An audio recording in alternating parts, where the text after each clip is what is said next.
आइए चलिए समझते हैं कि हम लोग OBS स्टूडियो में मल्टीपल प्रोफाइल कैसे क्रिएट कर सकते हैं। मतलब कि एक ही OBS स्टूडियो के अंदर अगर आपको अलग अलग काम करना है, जैसे कि लेक्चर लेना है तो वो हॉरिजॉन्टल मोड में लेना होगा 16:9 के मोड में, लेकिन अगर यूट्यूब शॉर्ट्स बनाने हैं तो 9:16 के मोड में करना होगा, अलग अलग फ़िल्टर लगाने होंगे। तो कैसे एक ही OBS स्टूडियो में हम ये सारे प्रोफाइल क्रिएट कर सकते हैं। तो जैसे मैं पहले अपने OBS स्टूडियो ओपन कर लेता हूँ। ओपन करने के बाद देखेंगे कि ये मेरा एक प्रोफाइल है जहाँ पर मैं अपने लेक्चर्स को रिकॉर्ड करता हूँ। ठीक है, कि जैसे यहाँ पर मेरा सेटिंग है कि भाई PPT के लिए क्या रहेगा, फिर ब्राउज़र्स के लिए मेरा क्या रहेगा, इमेज वगैरह के लिए अलग क्या रहेगा। लेकिन ये कौन सा मोड है, 16:9 का मोड है।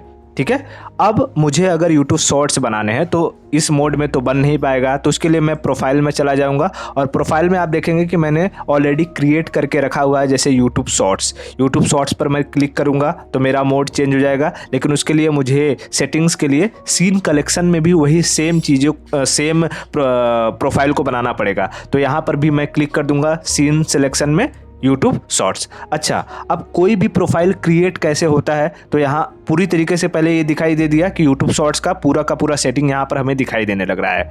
अब जैसे मान लीजिए कि मैं टेस्टिंग के लिए कोई नया प्रोफाइल क्रिएट करना चाहता हूँ, तो मैं यहाँ जाऊँगा, न्यू पर क्लिक कर दूँगा। न्यू पर क्लिक करते ही मैं यहाँ पर कोई नाम लिख देता हूँ, जैसे मुझे टेस्टिंग के लिए मैं ये प्रोफाइल बना रहा हूँ। ठीक है, टेस्टिंग के लिए प्रोफाइल करना है, ओके कर दूंगा। अब जैसे ओके करूंगा तो आप देखेंगे कि जिस तरीके से आप नया OBS स्टूडियो इंस्टॉल करते हैं और सेटिंग्स आती हैं, वैसे ही सेटिंग्स आपको आती हुई दिखाई देगी। तो आपको यहाँ पर सेकंड वाले पर, अगर आपको स्ट्रीम नहीं करना है, लाइव स्ट्रीमिंग नहीं करनी है, सिर्फ लेक्चर वगैरह रिकॉर्ड करना है, तो आप दूसरे वाले ऑप्शन पर क्लिक करके इसे नेक्स्ट कर दीजिए और आगे सेटिंग अप्लाई कर दीजिए। ठीक है, उसके बाद फिर आपको सेम सीन कलेक्शन में भी जा करके एक नया सेक्शन क्रिएट करना होगा, जिसको आप क्या देंगे, सेम नाम टेस्टिंग।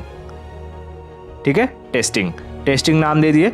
उसके बाद आपका जो नया प्रोफाइल है पूरी तरीके से यहाँ पर क्रिएट हो चुका है। अब आपको इसमें जो भी सीन ऐड करना है आप सीन ऐड कर सकते हैं, सोर्स ऐड करना है आप सोर्स ऐड कर सकते हैं, और आपको अगर यहाँ पर ऑडियो ऐड करना है तो ऑडियो कैसे ऐड करेंगे, यहाँ स्टूडियो मोड नहीं, सेटिंग में जाएंगे, सेटिंग में जा करके ऑडियो पर जाइए और ऑडियो में जा करके यहाँ पर देखिए डेस्कटॉप ऑडियो है, उसे अगर आप डिफ़ॉल्ट करना चाहे डिफ़ॉल्ट कर सकते हैं। उसके बाद यहाँ पर है माइक के लिए है, अगर आपका कोई माइक लगा रहेगा तो उसका नाम यहाँ आएगा, उसको सेलेक्ट कर सकते हैं। ठीक है, अभी मैंने माइक नहीं लगाया हुआ है तो मुझे डिफ़ॉल्ट मेरा जो सिस्टम का सेटिंग दिखा रहा है वो दिखा रहा है, और एक दूसरा इसका डिसेबल वाला मोड दिखा रहा है। तो मैं अभी सिर्फ डेस्कटॉप ऑडियो को ही चालू रखता हूँ। तो जैसे इसको मैं क्या करूँगा, थोड़ा छोटा करके इसको अप्लाई कर दूँगा, अप्लाई करके ओके कर दूँगा। तो यहाँ पर मुझे क्या आ जाएगा, मेरा डेस्कटॉप ऑडियो आ जाएगा। अब जैसे कि कोई मुझे बैकग्राउंड में कोई म्यूजिक बजाना है तो देखना है कि ये ऑडियो कैप्चर कर रहा है कि नहीं कर रहा है, तो उसके लिए क्या कर सकते हैं,